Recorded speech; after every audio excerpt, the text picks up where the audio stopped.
Tuhan firman-Mu ajaib, kekal meski gunung menghilang. Tiada huruf yang gagal, tak terpatahkan siasat. Hidup seperti-Mu ya Allah, lebih dari emas. Aku bersaksi kitab-Mu, kitab yang suci. Mendengarkan firman-Mu, hibur hati yang luka. Terangilah langkahku kemanapun ku pergi. Biarkanlah firman-Mu berkuasa atasku. Ubahkanku, bebaskanku, ku mau menyenangkan-Mu. Tuhan firman-Mu ajaib, kami seluruhnya. Ubah dan bebaskan aku, mau menyenangkan-Mu. Elia, singa perkasa yang melawan para nabi Baal. Dan Tuhan mendatangkan keselamatan besar di tangannya. Ketika ia melarikan diri karena ancaman Isabel, paradoks aneh apakah ini? Tuhan tidak membiarkan Elia tertekan dan dikalahkan, tetapi dia menyampaikan pesan yang membesarkan hati dan juga pesan untuk berkat jasmani. Apa pesan-pesan ini? Tuhan berbicara kepada Elia di sana, di gunung dengan cara yang tidak Elia harapkan. Cara-cara seperti apa yang diharapkan Elia dan cara unik apakah yang Tuhan bicarakan dengannya? Elia mengulangi ungkapan ini berkali-kali, aku sendiri yang tersisa. Apa yang diungkapkan oleh ungkapan ini tentang hati Elia? Ubah dan bebaskan aku, mau menyenangkan-Mu. Salam jumpa pemirsa terkasih, saya menyambut Anda sekalian dimanapun Anda berada dalam episode terbaru program studi harian kita Semua Kitab Suci, di mana kita membahas semua kitab dalam Alkitab dari Kejadian hingga Wahyu. Dalam pelajaran kita sampai pada kitab 1 Raja-Raja, salah satu kitab sejarah dalam Perjanjian Lama, pada pasal 19 dan 20. Di episode sebelumnya kita bersama Elia di sana, di Gunung Karmel, ketika dia menghadapi para nabi Baal dan dinyatakan kepada semua orang bahwa Tuhan adalah Allah. Dan dia membuktikan keberadaan dan kuasanya ketika dia mengirimkan api sebagai jawaban doa atas Elia. Maka habislah korban bakaran dan air yang ada di atas mezbah itu. Dan Elia membunuh para nabi Baal. Namun di episode hari ini kita akan melihat Elia melarikan diri, takut dan bersembunyi, diancam oleh pesan singkat dari Isabel. Apa yang terjadi setelah ini? Inilah yang akan kita ketahui di episode hari ini. Untuk memulai izinkan saya menyambut para tamu kehormatan, para hamba Tuhan, Dr. S.M. Ezat, selamat datang. Selamat datang. Saudara Amin Hila, selamat datang. Selamat datang. Sebuah kehormatan. Juga para hadirin yang telah bergabung di studio, selamat datang.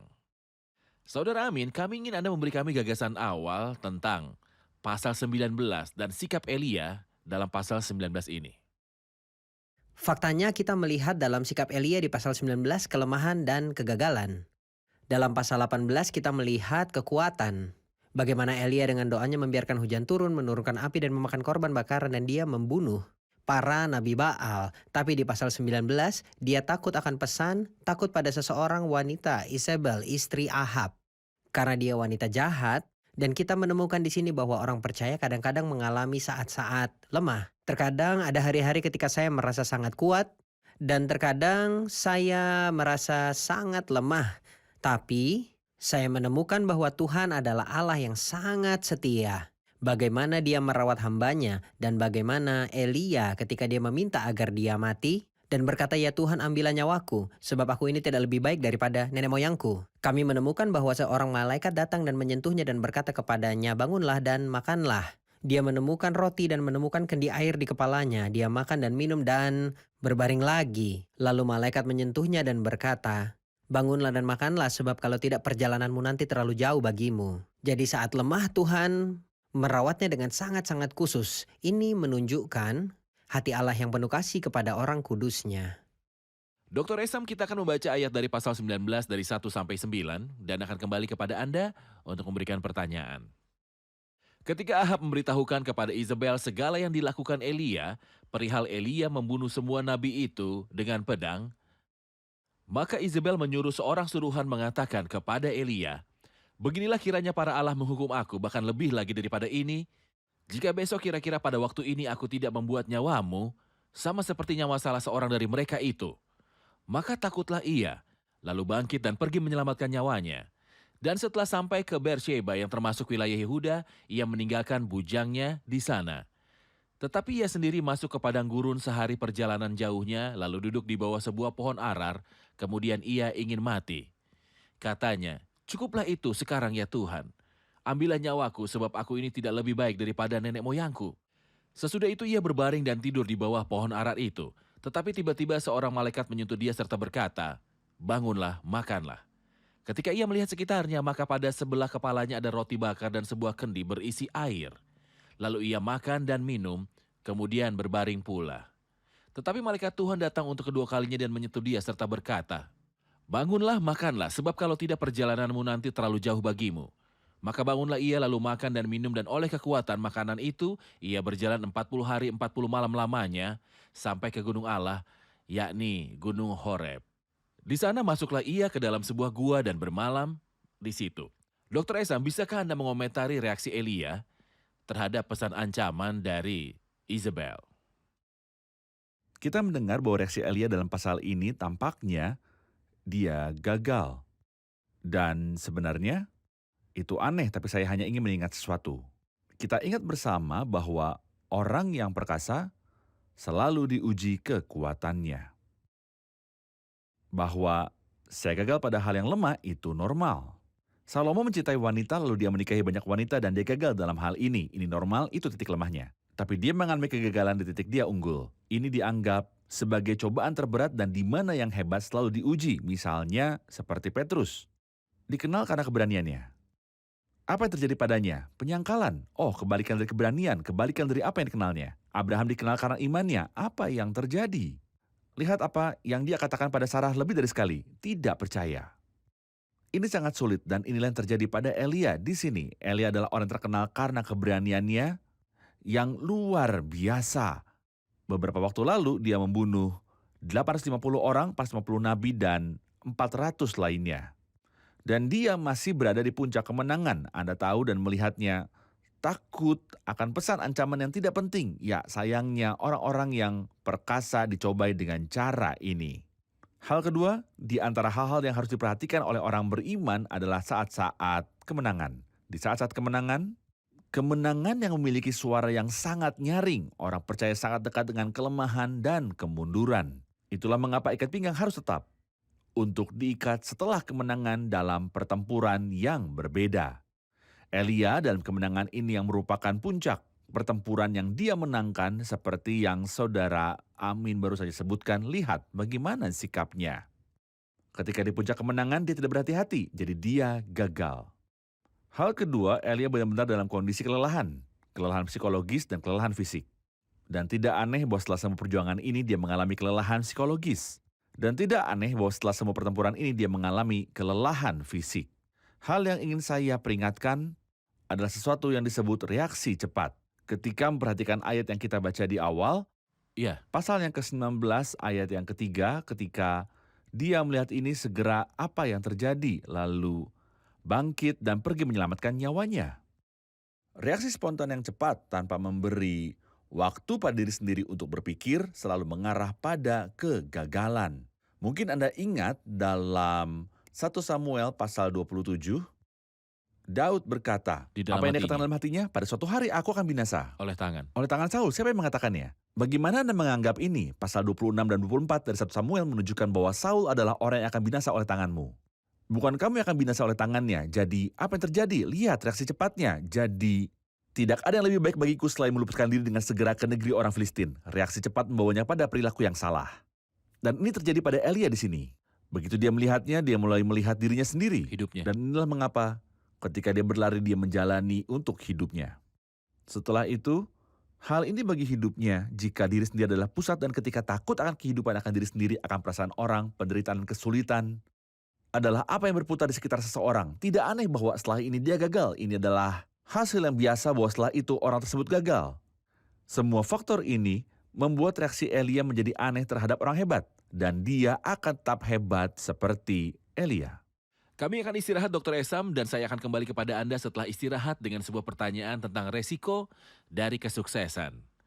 Terkadang penuh kebanggaan muncul atau terkadang panah frustrasi dan kegagalan. Bagaimana kita bisa berhati-hati setelah kesuksesan? Kami akan kembali setelah rehat.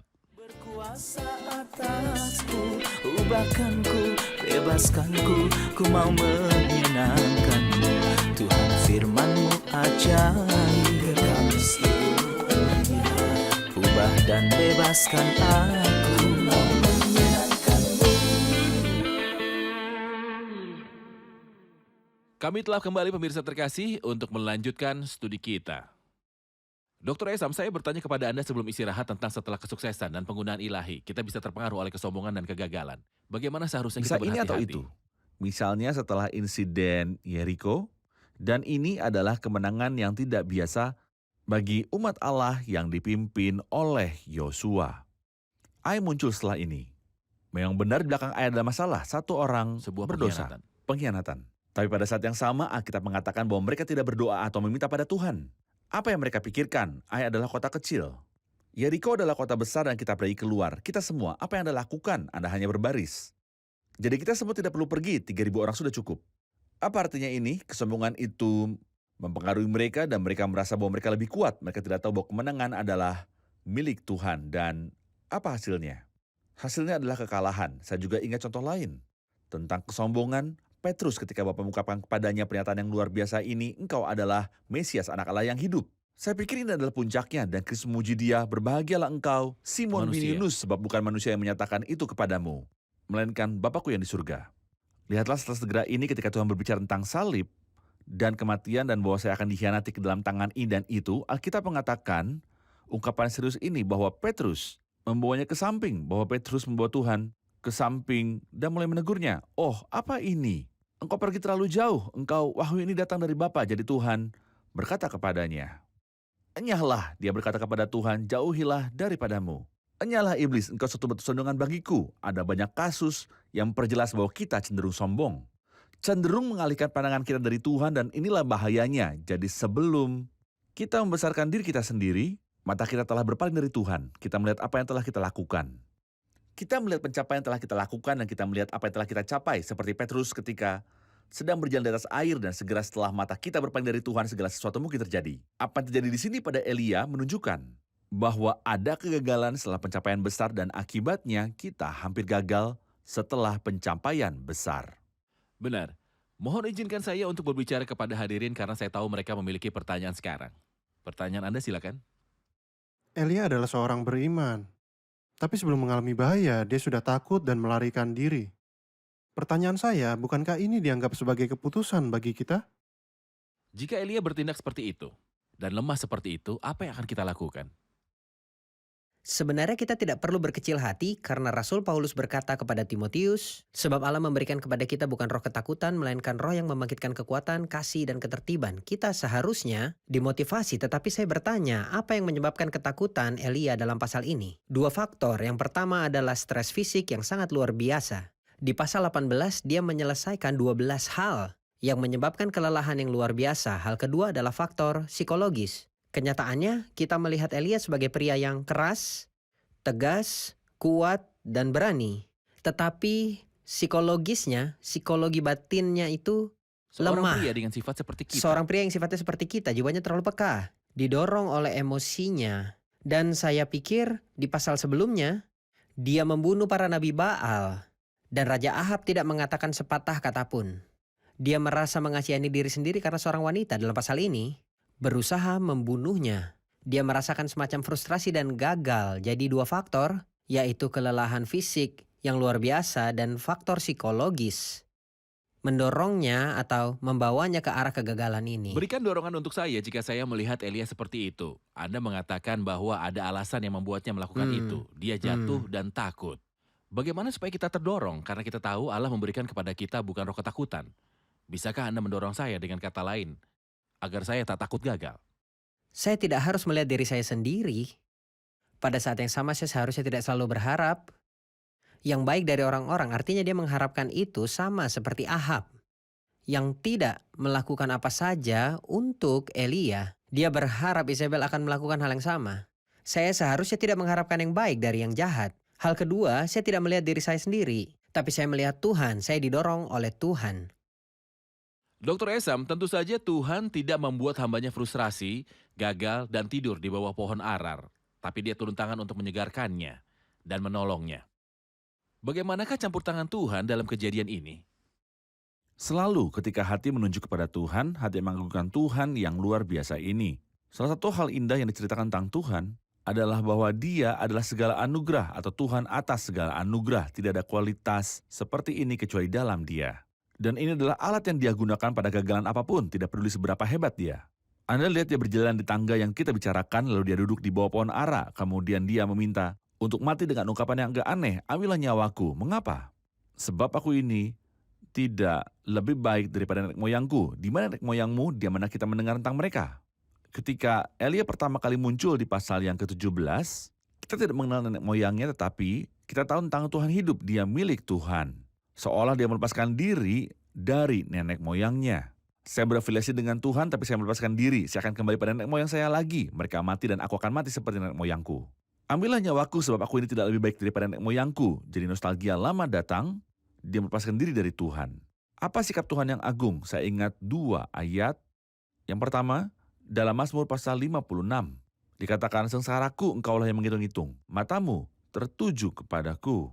Dia tidak mengawasi saya, tidak menghitung sengsara saya untuk memukul saya dan menyerang saya, tapi dia menghitung sengsara menunggu kepulangan saya. Dengan kasih sayang yang besar pada Tuhan yang agung ini. Ayat kedua di Mazmur 139, sebelum kata-kata ini, kemanakah aku dapat pergi menjauhi rohmu, kemana aku dapat lari di hadapanmu. Dia berkata kepada Tuhan, dari belakang dan dari depan engkau mengurung aku. Engkau mengurung aku. Di sini tidak berarti engkau mengurung aku, tetapi lebih seperti seorang ibu yang meletakkan barang-barang Dia tempat tidur mengelilinginya. agar putranya tidak Dia terjatuh. mengelilinginya. Dia mengelilinginya putranya agar tidak jatuh. Ini adalah perasaan Tuhan terhadap orang yang merasa kecil di matanya sendiri. Dan ini adalah perasaan Tuhan terhadap mereka yang putus asa. Apa terjadi?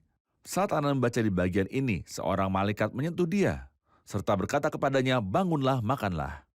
Dan dia membawakannya makanan, Tuhan tahu kebutuhannya.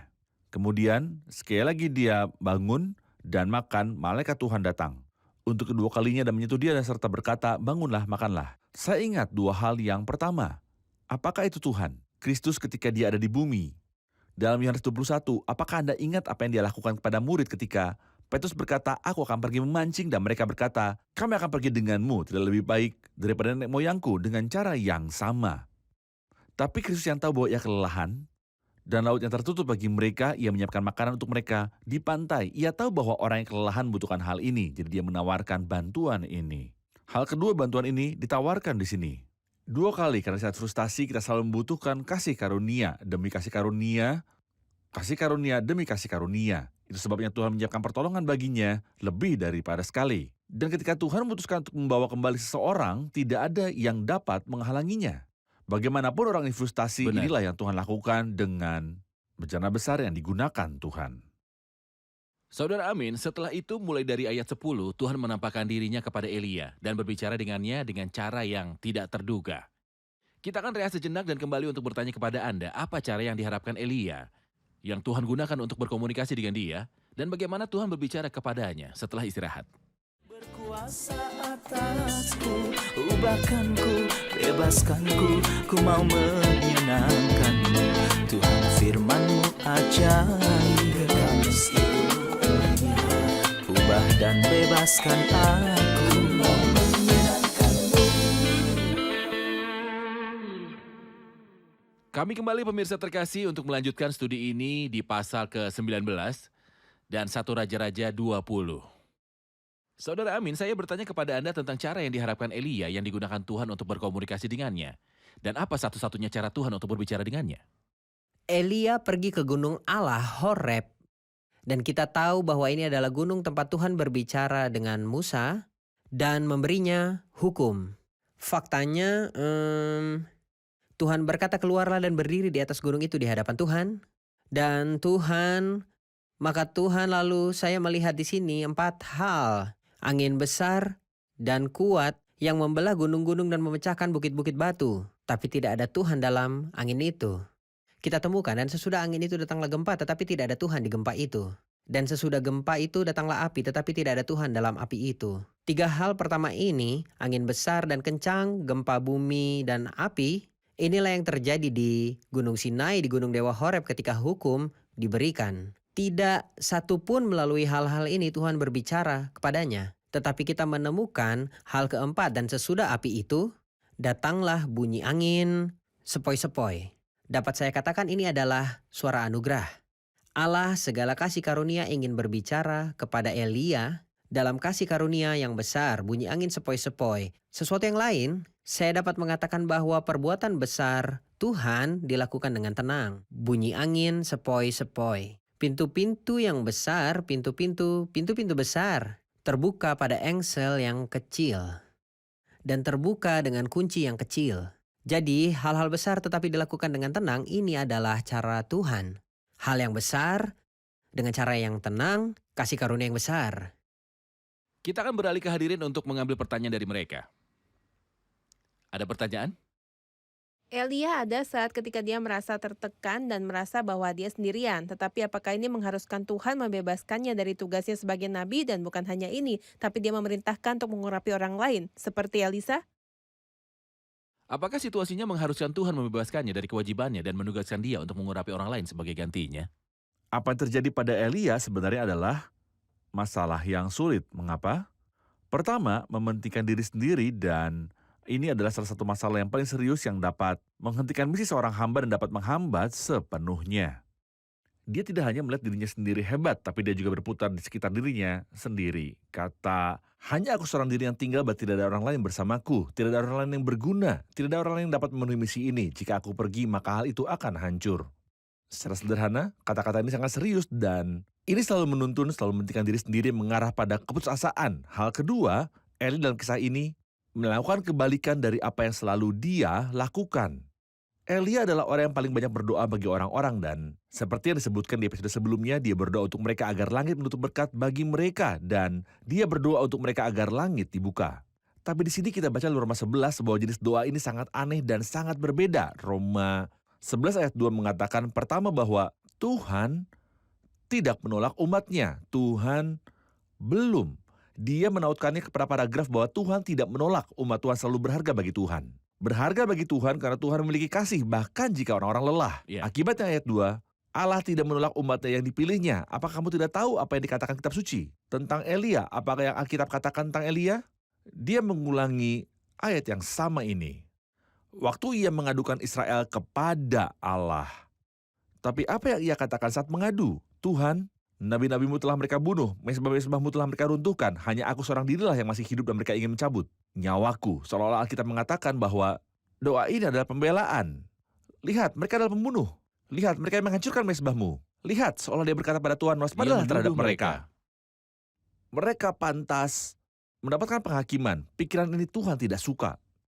Dia menganggapnya sebagai pembelaan. Orang yang melayani harus memiliki penghargaan Tuhan terhadap umatnya dan pandangan Tuhan kepada umatnya. Ketika hal ini berubah pada Elia dan hal itu berubah total. Dan seperti yang kita dengar, dia mengulanginya lebih daripada sekali. Dan ketika Tuhan bertanya lagi, seolah Tuhan tidak menyukai jawaban yang pertama. Dia menunggu lalu bertanya lagi, dia memberi jawaban yang sama. Apa yang akan Tuhan lakukan dalam kasus ini? Apakah dia punya solusi atau tidak? Kamu sendirian? Dan semua yang lain, apakah Anda tidak tahu tentang mereka? Saya memberitahu Anda 7.000 Tapi Anda lutut. tidak memperhatikan mereka. Tapi Anda tidak memperhatikan mereka. Tidak, saya akan memberitahu Anda sesuatu yang lain. Saya akan menunjukkan kepada Anda bahwa saya dapat menunjuk orang yang akan melanjutkan pelayanan. Bahkan setelah Anda pergi, pelayanan akan terus berlanjut. Pelayanan akan terus, saya akan menunjukkan orang-orang yang akan berurusan dengan orang-orang. Dan saya akan menunjuk seseorang yang akan melanjutkan pelayanan yang Anda mulai dan Tuhan menyuruhnya pergi dan mengurapi 3 orang. Di antara mereka, Elisa yang akan melanjutkan pelayanan Elia. Misi Elia belum berakhir karena Elia melayani setelah ini. Benar. Tetapi dia akan melanjutkan pelayanan Elia. Saudara Amin, masih ada setengah menit. Saya ingin Anda memberi kami gagasan gambaran umum tentang pasal 20. Setidaknya subjek utama pasal 20. Di pasal yang ke-20, kita menemukan bahwa Tuhan menyatakan dirinya kepada umatnya Israel meskipun Ahab jahat dan orang-orang masih hidup dalam kejahatan.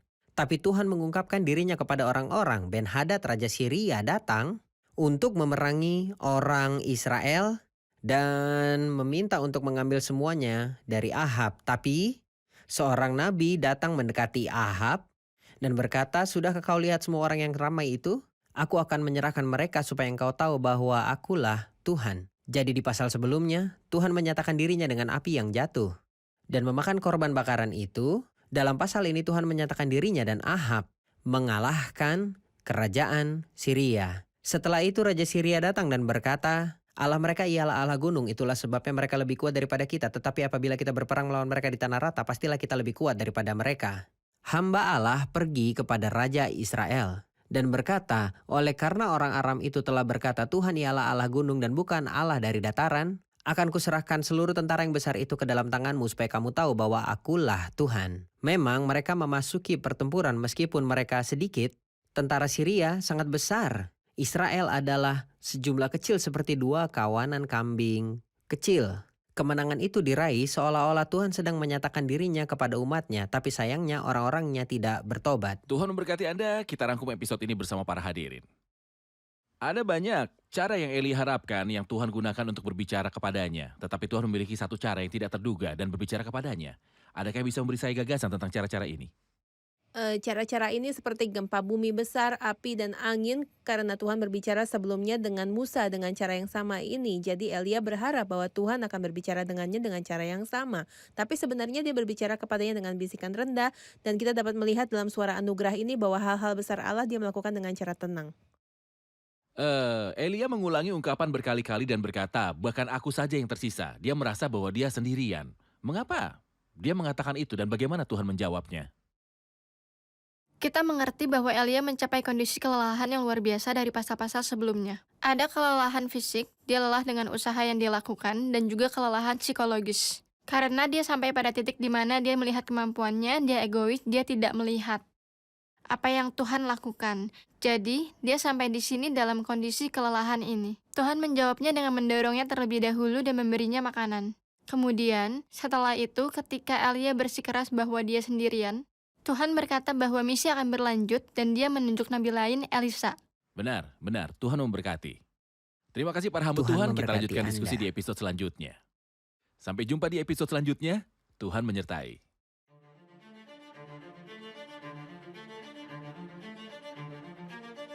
Apakah keindahan geografis di Nabot, kebun anggur orang Israel, yang membuat Ahab merindukannya dan bercita-cita untuk mengambilnya?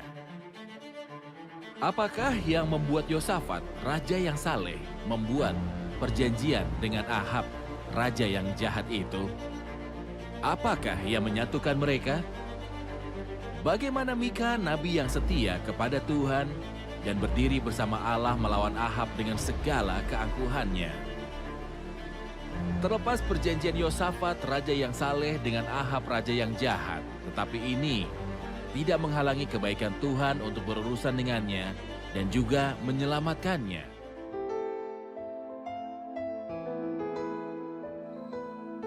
Tuhan firman-Mu ajaib, kekal meski gunung menghilang. Tiada huruf yang gagal, tak terpatahkan sia-sia. Hidup seperti-Mu ya Allah, lebih dari emas. Aku bersaksi kitab-Mu, kitab yang suci. Mendengarkan firman-Mu, hibur hati yang luka. Terangilah langkahku kemanapun ku pergi. Biarkanlah firman-Mu berkuasa atasku. Ubahkanku, bebaskanku, ku mau menyenangkan-Mu. Tuhan firman-Mu ajaib, kekal meski gunung, ubah dan bebaskan aku.